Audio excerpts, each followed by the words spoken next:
Welcome back to a brand new video here on Off Scratch. We have just the hack for you to stop swaying in that backswing. If you're swaying, it's very, very hard to get back to the golf ball. It's more likely to be fat, thin, weak, higher strikes. So ultimately, we don't want to see it in the golf swing. No, we don't like sway. It's not great for speed generation and it's just not good for consistency of strike. So, Nat, talk us through what we see generally first. Let's get straight into this. So address that golf ball for me. So I think what you would describe, Alex, as sort of like your classic sway would be the pelvis sort of moving too much laterally in the backswing, head possibly going with it as well, and therefore you have to then bring your centre of mass back to the middle again to try and find that consistency of strike.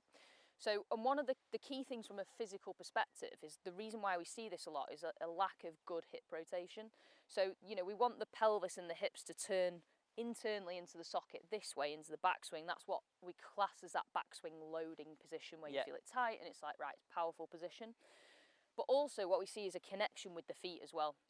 And again, quite an underlooked area. Probably don't really talk about this at all. I don't think I've ever given much of a lesson of just think about where your feet is. I think it's definitely overlooked. Yeah, and this is something that I see a lot in the gym in other movements like lunges and squatting and things like that. It's, you know, your body has common traits with everything that it does.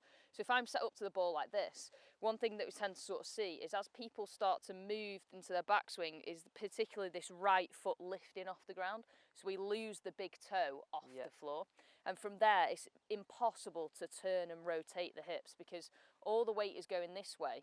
The brain knows you can't turn into the hip there, so it kind of just creates more lateral movement to stop you falling over, if that makes sense.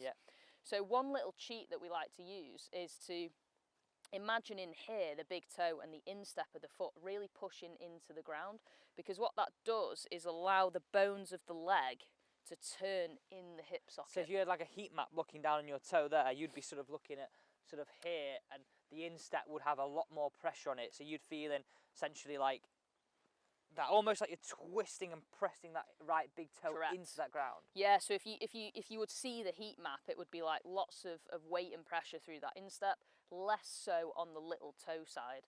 And a little drill that we like to use in the gym is just this sort of split stance position here. If you need a club for balance, that's fine. But grabbing the hip bone, rotating into the hip as far as you can. And if you let that go, you're guaranteed to fall over all the time. So it's all about creating force through that foot, which powers it up into the hip.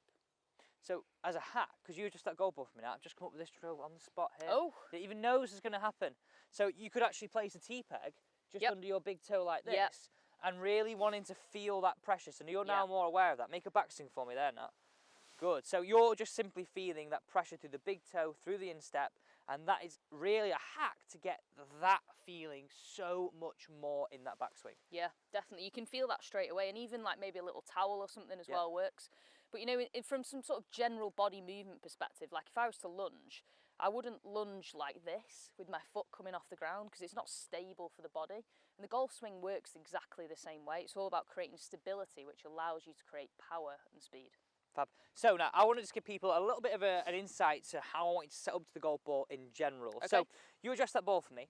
I want you to imagine that ball is at 12 o'clock on your clock face. I want you to point your right big toe at 1 o'clock.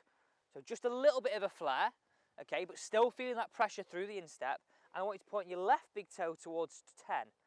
That's it. So you're now able to load in that backswing, feel that pressure, but also kicking that left toe out a little bit is a real big aid to help that rotation through in the follow through. And we know and we see with people that have a lack of mobility, just doing that little tweak really helps them feel a bit freer, helps them get through the golf swing. And this works, by the way, with your irons and with your driver. And we want to help you improve your golf. Definitely. I think, you know, this just gives you a little bit of space. You know, it's not, you don't have to be perfect. Like if you can use a cheat, definitely do it. I do all the time. All the time.